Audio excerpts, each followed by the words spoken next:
One of the most important things C3 did for me was to consider my content area in a more real-world application. In creating this cross-curricular project, I need to think about how important my content is in the real world, and therefore, I needed to communicate that through this project to my students.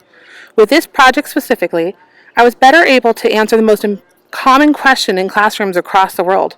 Why do we have to learn this?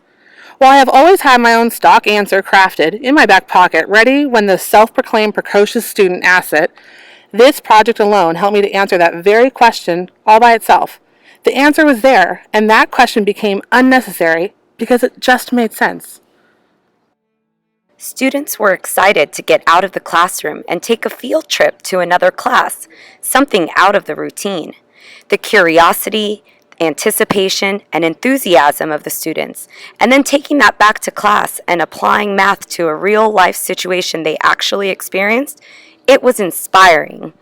I watched students make connections and grasp the meaning of costs of products. I overheard many saying, "Whoa, that's a lot of money. I had no idea it was so expensive." Just building that number sense, even if minor, it was rewarding.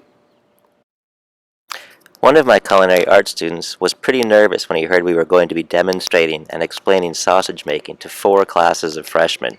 However, with each successive class, he became more confident, remembered what it was like when he was a freshman, and recognized how much he had grown since then. He stepped into his role as teacher to these freshmen, and even remarked that he had a better understanding of what it must be like to teach.